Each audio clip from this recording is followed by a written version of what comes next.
ሰላም ጤና ይስጥልን እንዴት ናችሁ? ሰላም ናችሁ? ዶክተር አሸናፊ ነኝ። እንግዲህ ዛሬ የምናየው የመጀመሪያ እርዳታ ነው።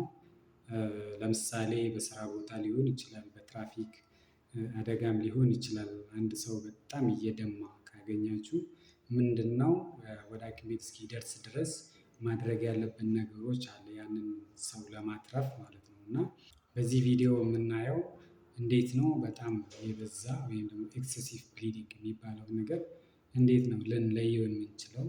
ከዛ ደግሞ እንዴት ይሄንን ደም ልናቆመው እንችላለን? ከዛ ደግሞ ምን ማድረግ የለብንም? አንድ ሰው እየደማ ከሆነ ምን ማድረግ እንደሌለብን በዚህ ቪዲዮ እናያለን።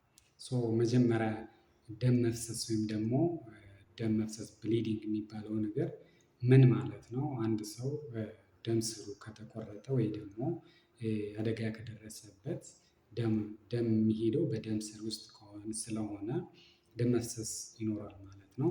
አንዳንድ ትንንሽ ትሮማዎች ወይም ደግሞ ትንንሽ ጉዳቶች ደም በራሱ ሊቆም ይችላል። ስፔሻሊ ኢሚኒቲው በጣም ኖርማል ከሆነ HIV ወይም ደግሞ የደም ችግር እና ሂሞፊሊያ የሚባሉ በሽታዎች ከሌለበት በስተቀር በራሱ ጊዜ የሚቆም አይነት ነው። ግን በጣም የበዛ ደም በአደጋ ሊሆን ይችላል፣ በተለያየ አይነት ኬዝ ደርሶበት ከሆነ ላይቆም ይችላል ማለት ነው። አሁን የምናየው እንግዲህ ለምሳሌ በጣም የበዛ ደም የምንለው እየፈሰሰ ያለ ደም በአይናችን ካየን፣ እንደዛውም ደግሞ መሬት ላይ በጣም ብዙ ደም ፈሶ ካየን፣ እዛ አካባቢ ያለው ልብስ በጣም ሶክድ ሆኖ በደም ተነክሮ ካየ ነው። እንደዛውም ደግሞ ሰውየው በጣም ደክሞ፣ እንደዛውም ደግሞ ነጭ ሆኖ ደም ሲያልቅ ሰው ወደ ነጭ ስለሚቀየር ነጭ ሆኖ በጣም ድካም መጥቶበት እንዲህ አይነት ነገሮች ካለ በጣም ከፍተኛ የሆነ ደም ፈሷል፣ ቀጥታ ወደ ሆስፒታል መውሰድ አለብን ማለት ነው። አንድ መጀመሪያ እርዳታ ለማድረግ ምንድነው መጀመሪያ ላይ አንተ መጀመሪያ ሴፍ መሆን አለብህ። ይሄ ማለት እዛ አካባቢ እሳት እየነደደ ከሆነ፣ በኤሌክትሪክ አደጋ የሚኖር ከሆነ፣ እንደዛውም ደግሞ ለትራፊክ ፖሊሶች ቦታውን ፈልጉ ከሆነ ራስን መጠበቅ አለብህ። እንደዛውም ደግሞ አንዳንድ ለምሳሌ ግላቭ ነገር ራስን የምጠብቅበት ነገሮች ሊኖር ይገባል። ከዛ በኋላ ምንድነው ልናደርገው የምንችለው? እሱ ሴፍ ከሆነ ሰላም ከሆነ ማድረግ ያለብን ቀጥታ ፕሬዠር ነው። እዛ አካባቢ በኃይል በእጃችንም ሆነ በንጹህ ጎዝ እንትን ማድረግ አለብን፣ ፕሬዠር መጨመር አለብን ማለት ነው። 10 ደቂቃ በላይ እንደዛው መቆየት አለብን ማለት ነው። እስከዛ ድረስ ደሙን ረግቶ ሊቆም ስለሚችል።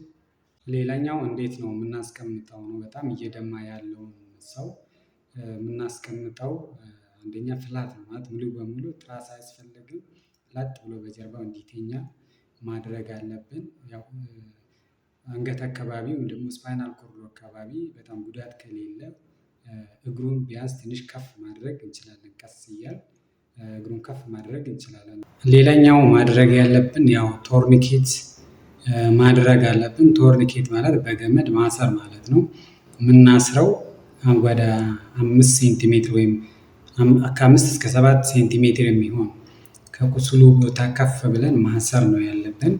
አስረን ደግሞ ቢያንስ ከ20-30 ደቂቃ በላይ ታስሮ የሚቆይ ከሆነ ሌላ ችግር ሊያመጣ ስለሚችል በመሃል እየፈታን ነው ሆስፒታል እስክንደርስ እንደዛ መታሰር አለበት። ሌላኛው የምናየው በዛን ሰዓት ምንድነው ማድረግ የሌለብን? እየደማ ያለው ሰው ስናየው ምንድነው ማድረግ ያለብን የሚለው ነገር፣ አንደኛው በጣም ወደ ውስጥ የገባ ብረት ካለ ማውጣት የለብንም። አሁን ወደ ውስጥ በጣም ወይ ቢላዋ ሊሆን ይችላል፣ የተለያየ አይነት ብረት ገብቶ ከሆነ ስበን ማውጣት የለብንም። እንደዛው ባለበት ታስሮ ወደ ሆስፒታል ነው የሚወሰድ ያለበት ማለት ነው። ለምን ስናወጣ ወደ ውጭ ስናወጣ ሌላ የባሰ ጉዳት ሊያመጣ ስለሚችል ማለት ነው። ሌላኛው ደሙን ማጠብ፣ መጀመሪያ ላይ ደም ማቆም ነው ያለብን እንጂ ደም ማጠብ የለብንም አይደለ? ደም ብናጥበውም ሌላ ደም ስለሚመጣ ደም ማጠብ ሳይሆን ማቆም ነው መጀመሪያ ማድረግ ያለብን። ከዛ ደግሞ ቡና ሊሆን ይችላል፣ የጥርስ ብሩሽ ምንድነው ሳሙና የሚባለው ነገር፣ የተለያየ አይነት ነገር ሄርባል ሜዲኬሽን ባህላዊ እንትኖችን ቅመማ ቅመሞች ምናምን የተለያየ አይነት ነገር ቁስሉ ላይ ማድረግ ለቴታነስ ኢንፌክሽን ስለሚያጋልጥ እሱ ማድረግ ጥሩ አይደለም ማለት ነው። ሙሉ በሙሉ ስናጠቃልለው ምንድነው ማድረግ ያለብን? እነኚህን 5 ቴክኒኮች ስቴፖችን ተጠቅመን የሰውን ህይወት ልናተርፍ እንችላለን። ስለዚህ መጀመሪያ ላይ ማድረግ ያለብን ሴፍ መሆናችንን ቼክ ማድረግ አለብን። ማለት ጉዳቱ እኛ ጋር ሊደርስ ይችላል ወይ? ለምሳሌ እንዳልነው እሳት ካለ ኤሌክትሪክ ሊሆን ይችላል፣ የተለያየ አይነት ነገር ሊሆን ይችላል። እሱን ቼክ አድርገን ከዛ በኋላ ነው ወደ ሌላኛው ስቴፕ መሄድ አለብን ማለት ነው። ራሳችን ሴፍ መሆን አለብን። ሁለተኛ ላይ ከዛ መደወል ነው። ለሌላ ሰውም ሊሆን ይችላል፣ ለሆስፒታል ቅርብ የሆነ እንትን መደወል፣ የሰው እርዳታ መጠየቅ አለብን። ከዛ ሶስተኛ ላይ ደግሞ እነሱ እስኪደርሱ ማድረግ ያለብን በደንብ በጨርቅ ንጹህ ጨርቅ ወይም ደግሞ ጎዝም ካለ እዛው በሚደማበት ቦታ ላይ በደንብ በፕሬዠር አድርገን መያዝ ያስፈልጋል። ከዛ ከያዝን በኋላ እግር አካባቢ ከሆነ ከፍ ማድረግ አስፈላጊ ነው ማለት ነው። የሚፈሰው ደም ሊቀንስ ይችላል ከፍ ስናደርገው። ስለዚህ ፕሬዠሩን ወይ ደግሞ በጉልበት ጫን አድርገን መያዝ ነው ያለብን። ቢያንስ ከ10 ደቂቃ በላይ እንደዛ መያዝ አለብን። ሌላኛው ደግሞ እንደዛው እንደያዝነው መልቀቅ የለብንም። አንዴ ይዘን አንዴ መልቀቅ ሳይሆን እንደዛው ይዘን ወደ ሆስፒታል ነው መሄድ ያለበት ማለት ነው ሰው። ከዛ በኋላ ደግሞ ማድረግ ያለብን በዛ የማይቆም ከሆነ ደግሞ ቶርኒኬት የሚባለው በገመድ ከ5 እስከ 7 ሴንቲሜትር የሚሆን ከፍ ብለን ማሰር። የምናስረው ደግሞ ደም እስኪቆም ድረስ ነው መታሰር ያለበት። ከዛ ያሰርነውን ነገር በየ15 ወይም ደግሞ 20 ደቂቃ መልቀቅ፣ ከዛ ማሰር አስፈላጊ ነው ማለት ነው።